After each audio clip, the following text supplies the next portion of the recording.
Mbote bonjour na bino bato bozuli bakuya kolanda biso na mokolo mwalelo na ezwi ezali bongo branche moko totia na chaîne ya Libération Océan du Congo epai oto akabongo bakongomani epai oto panzaka to sasaka tobelaka moto papa le moloto ekita ezikisa misala nyonso ya baloka ye ekolo Congo epai oto analysaka ensemble epai oto mobilisaka to sensibilisaka to conscientisaka to salaka bongo éveil patriotique epai oto longolaka peuple congolais na bolema epai oto tiaka litono na nzete po ete tobenga yango malamu epai oto salaka mosala ya Jean-Baptiste epai oto akabongo basinzili komobetaka mbela koloba ete tango ezali mabe to telema to bundele kolo wa biso epai oto telema ferme fidèle kola bakoka pona kozalaka lisekwa ya République démocratique du Congo epai oto mokundolaka maloba ya nkoko na biso l'élaboraire waloba la biso béché fouillé ne laisser ni place que la main repasse ezui la monte religieuse ezui popo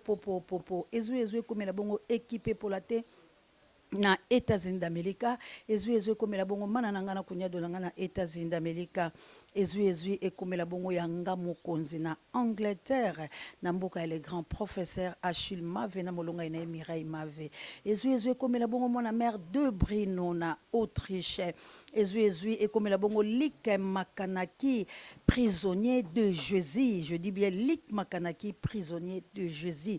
En tout cas, félicitations pour être qui vraiment les banga na yo ya sur et pas à Jésus de nuance na album na dynastie que Dieu vous bénisse prisonnier de Jésus Lik Makanaki.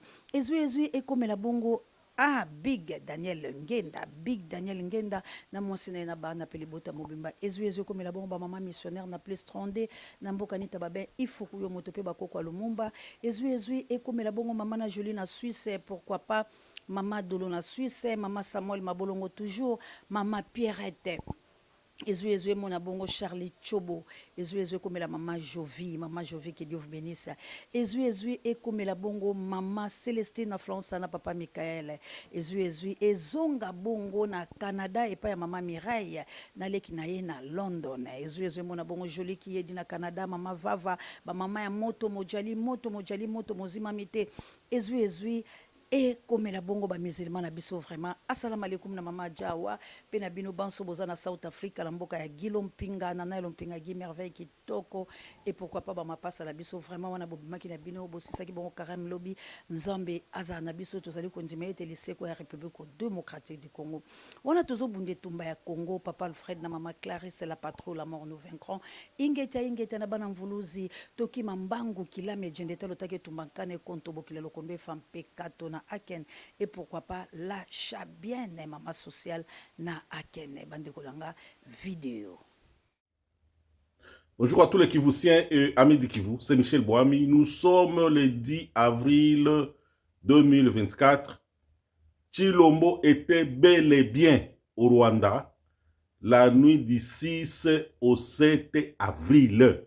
Je précise la nuit du 6 au 7 avril. Alikuwa pale Kigali. Na tumepata hii information ku service ya renseignement ya l'un des pays ya EAC. Ayopeke ina confirmé. Nous avons des contacts, nous avons un agenda. Na ile agenda me tu permettre de faire enquête. Alikuwa bel et bien pale Kigali. Na aliona na meme na Ramaphosa, aliona na meme na Bill Clinton. Pale Kigali. Comme commémoration ya génocide ya Batusi. Pale Kigali. Alors, comment voulez-vous qu'on nous prenne au sérieux? Si batoto ya Kivu, si ba Congolais. Comment voulez-vous que le monde nous prenne au sérieux? Président wa kulalamika muchana, busiku ana croisé mukia, anagunja mukia, anaenda. Comment voulez-vous que le monde nous prenne au sérieux? Nanjenye mina semaka kila siku, iyi vita ni batoto ya Kivu benyewe. Jua temalizaka. Siku mutapata conscience, kama hii vite kwa ku responsabilité yetu, jo siku hii vite teshaka. Inafaa tunakamata responsabilité yetu. Nous avons toujours été trahis. Comment c'est possible? Mutu sawa Chilombo. Après anatoka pale directement na kamata ka avion, anakimbia Bruxelles, kuonesha kama pale njo kwenye alikuwa, kama pale njo kwenye anatoka. Pourtant anatoka njo Kigali. Muna vote mutu sawa Chilombo watoto ya Kivu. Muna vote mutu sawa Chilombo. C'est un problème qui vous est. Si epe utakamata conscience, il y a eu problème yetu kona. Donc tuache kulialia.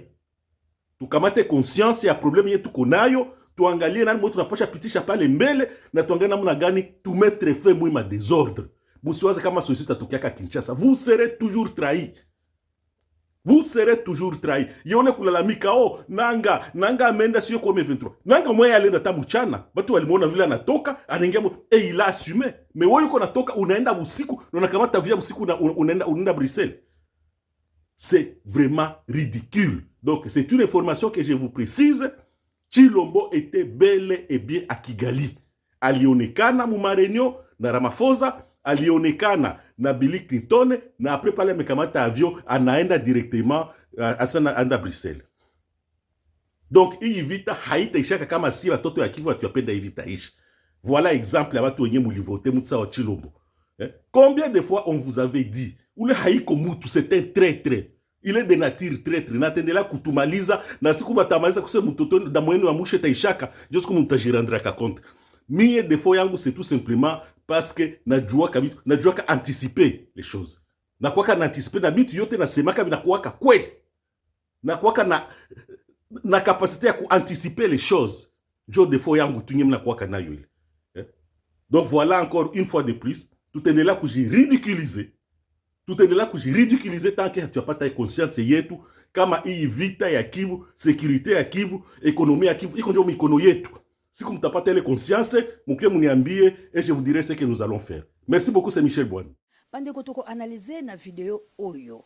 Lelo penza tozo sensibiliser mukende ka toyebisa labino ete tozo linga peuple congolais à Telema. Pour article 64 Sengeli Salama, révolution congolaise et Sengeli et Salama. Kasi makambona eko salama ndenge nini soki congolais oyebite makambo ezole kalamboka la yo. Bolandi ndekuana aza kivusien. Ndekuana azali bongo ko interpeller conscience ya bandeko na ba kivusien. Azali bongo ko yebisa la bango ete este wabiso ezali na problème. Bandeko na ngai voyage mystérieux ya mona mboka Félix Antoine Chilombo. O bato banso baluka ki Félix Abungi crash salami ba enlevé eloko nye komeli mona mboka Félix Antoine Chilombo akomona na te akei wapi mona mboka bilo moko bolandi malamu investigation bato baye baka kokota na sama belo kwa biso na sena mai toyebisaki bino bayike bandimaki te kasi na bandi bolandi ndeko ako sembo ila biso pela malamu koloba ete le 6 le 7 mona mboka zalaki bel et bien na Kigali akutelaki bongo na bakambi oyo batelemaki na bango pona ko céder mabele mabiso kabuya okosela nga faveur okopesa biso mwa mongoloto moko ya libongo na nzela ya telefone tokotanga bongo bikolo bya biso to pe biteni ya mabele oyo mwana mboka Félix Antoine Chilombo asili bongo ko mondima na tango bakenaki bongo kokutana tokotanga ba président ya ba filika ba o bazaki bongo pe ya mendele ba o ba kolinga ko boma République démocratique du Congo likolo ya mabele na biso pe nkita la biso pe biloko bya biso oyo biso moko to salela ka yango te bandeko o bango ba ko salela epesaki pasi pe mawa toluka nono mwa mongoloto yango yambo to koluka mongoloto yango ko koma pamba te sengeli toloba penza na tina ya biteni ya makambo oyo po ete Kongo mani monso ayeba kabuya mema biso na video ya Régie Tezo. Vous voyez comment les immondices ont envahi notre captage. Donc il n'y a pas moyen que le captage puisse fonctionner pour que la régie des eaux puisse desservir quoi? La population de la ville de Kinshasa. Donc il y a tellement des immondices et nos techniciens sont obligés d'arrêter. Bande ko balandi wana bandi bomoni régie des eaux. Bande ko mongoloto ya papier wana ezali bongo na bisika mususu nde tokoyeba koluka yango pamba te kabuya na régie akokoka penza komoluka yango te na banzi ata ko mokolo malobi tokosola yango pamba te Kivu esi ekei Roma na biso ekei ezali na bamboka mususu magi yango pe ezali bongo na kati ya mongoloto wana tokotanga bayiba kambi oyo bazalaki wana po ete mongoloto wana esalama ndo moni na tina ya bokuta na bango yango moni ezalaki voyage moko oyo bakokaki komopomola yango te esengelaki mwana mboka Félix Antoine Chilombo akene na ndeke ya likolo bomesana kasi ezala lokola eloko moko ezali surprise atikala kosala yango pe na sima aya kokosa biso azali maladi ndenge bomonye bongo na Bruxelles ezali pasi pe mawa na komona ete mwana mboka Félix Antoine Chilombo ayaki liboso asali biso théâtre lokola basai ayebisi biso ete ali malade abukani nkingo bazwi bamolatisi ye biloko wana ayei nango mpe na ville province ya Kinshasa azongi na ekolo wa ye azali kovanda na république na ye kasi mwana mboka abuki lokuta biloko wana balatisaki ezalaki théâtre boni moto oyo azali censé ya kokamba plus de 100 millions d'habitants moto wana akosalaka maboke moto wana akotambola lokola baesobe moto wana azali lokola bakoko dia nzombo makambo wana ekoki kosalama malamu te na ekolo bandeko na nga tofungola miso bino banso bomoni ete mwana mboka Félix Antoine Tshilombo azalaki wana abimi mbala moko poisa na Bruxelles bomoni ndenge bakokende boye o akendaki checking o asalaki bandeko na ngai Félix apesi pasi na République démocratique du Congo bato baluki ye po ezali pasi komona ete moto abima moto ya mboka abimi pe abungi akomonana te ekolo ekomaki na panique o likambo nini coup d'état nanga se akoti ba M23 bakangi ye nzoka ne mwana mboka akendaki na yesu kosine ba contrat na Kigali bandeko na ngai est-ce que Félix Antoine Tshilombo alingaka Congo est-ce que Félix Antoine Tshilombo azali na souci ya ba congolais nini ekoleka soki yo congolais olali na bansi bandeko na ngai na uti kolakisa bino wana régie des eaux bomoni bongo bosoto oyo ezingi mai oyo biso ba congolais tomelaka bomoni bongo bosoto oyo ezingi mai oyo ba congolais bamelaka ba congolais soki batomboli mongongo koloba ete balongola bakambi oyo bazali bongo na moto ya régie des eaux bango bayei mpona koporte bato baplainte bayei mpona kofunda bato bayei mpona kosala mabe mpona koloba ete bato bazali bongo komotuka bango mai oyo bandeko na bino bamelaka yango wana botele lolenge ya salite kabu ya tela biso na kobelela lolenge kani bomona ata masini ekokoka kolongola salite wana te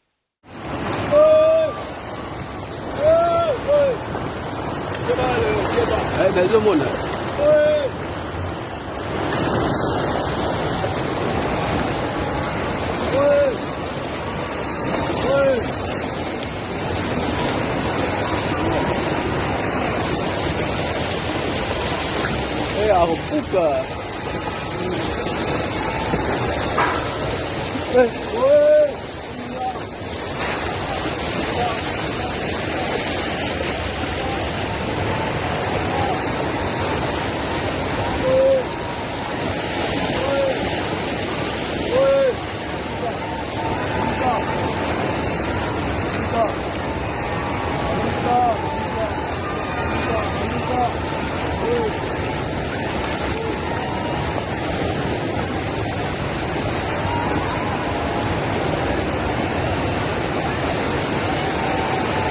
O mapango oyo kala nini kala na mabele batia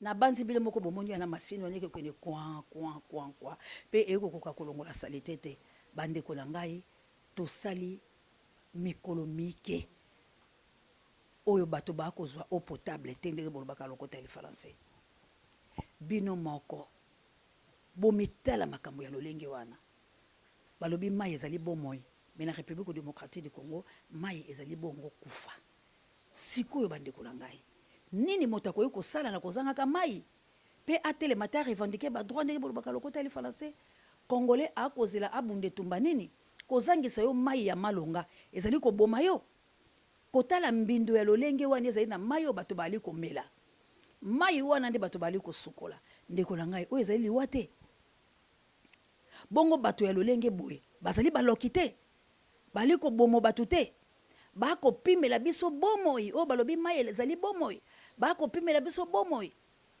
bakoboma biso tokufa ya kokufa bakoboma bilenge kokanga bango bandeko na ngai makambo makosalama na République démocratique du Congo moto moko akoki kolinga yango te soki azali moto nyama te nde tala tina émission na bino ezali mpona kolamusa bino mpona kolongola bino na bolema mpona kotelemisa tout congolais a revendiquer ndenge bolobaka lokota ya français article 64 esala mosala nango na République démocratique du Congo tobunde tumba ya bonsomi tobunde tumba ya lipanda totelema biso banso lolenge bapapa wa biso bakoko wa biso babundaki bandeko na ngai ntango tokoyamba bato te ntango ezali ntango oyo esengeli ete biso tobunda etumba tolobi tozali kosensibiliser kokonscientiser tolobi tozali kosala éveil patriotique bande kolanga yango tolobi boye le 13 le 13 moye esengeli bato banso baya